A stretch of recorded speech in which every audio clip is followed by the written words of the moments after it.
everyone. Today we will read class 9 Behave book chapter number 5 The Snake and the Mirror. यह कहानी एक सांप के बारे में है। वह एक व्यक्ति के कमरे में घुस आया था। वह व्यक्ति एक डॉक्टर है। उसने उन्हीं दिनों अपने पेशे का प्रारंभ किया था। ग्रीष्म ऋतु की यह एक गर्म रात थी। रेस्टोरेंट में भोजन करने के बाद डॉक्टर अपने घर लौटा। किराए के घर में बिजली का कनेक्शन नहीं था, इसलिए उसने मिट्टी के तेल की लालटेन जलाई। फिर अपना कोट कमीज उतार कर उसने दोनों खिड़कियां खोल दी। कुछ देर बाद वह कुर्सी पर बैठ गया और उसने किताब निकाल ली। मेज के ऊपर एक बड़ा शीशा था। उन दिनों डॉक्टर को अपनी शक्ल का बड़ा ख्याल रहता था, इसलिए उसने कंघा उठाया और अपने बालों को संवारने लगा। उसने शीशे में अपनी छवि निहारी। फिर उसने चेहरे पर एक आकर्षक मुस्कुराहट लाने का भी प्रयत्न किया था। डॉक्टर के कमरे के अंदर बहुत से चूहे थे। वे लगातार शोर पर शोर कर रहे थे।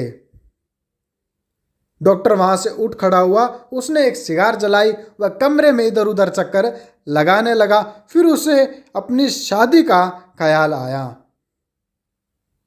उसने एक धनवान डॉक्टर से विवाह करने के बारे में सोचा। उसकी पत्नी मोटी होनी चाहिए, क्योंकि यदि वह दौड़ा तो वह उसे पकड़ नहीं सकेगी।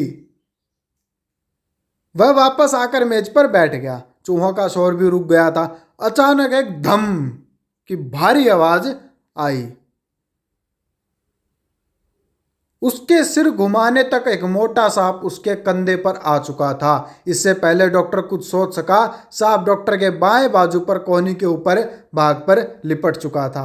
उसका फन फैला हुआ था। उसका सिर उसके चेहरे से मुश्किल से 3 या 4 इंच दूर होगा। डॉक्टर वहां ऐसे बैठा रहा जैसे कोई पत्थर का टुकड़ा हो। उसके ख्याल में एक ही सहारा आया, भगवान का सहारा था। भगवान ने भी इस भावना की कदर कर ही ली। सांप ने अपना सिर घुमाया और शीशे में देखा। फिर सांप ने डॉक्टर के बाजू की पकड़ ढीली की। वह उसकी गोदी में गिर गया। वहां से वह रेंग कर मेज पर चढ़ गया। फिर वह शीशे की तरफ बढ़ चला। ऐसा लगता था मानो वह सांप अपनी छवि को अधिक निकटता से देखना चाहता था। डॉक्टर के लिए यही मौका था। बड़े धीरे से वह कुर्सी से उठा और तुरंत वह घर के बाहर भाग गया।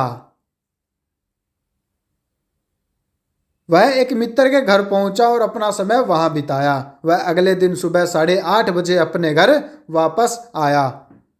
उसके साथ अपने मित्र और 1-2 अन्य व्यक्ति थे। उन्होंने वहां से उसका सामान उठाना था, परंतु उनके सामान उठाने के लिए वहां कुछ बचा ही नहीं था।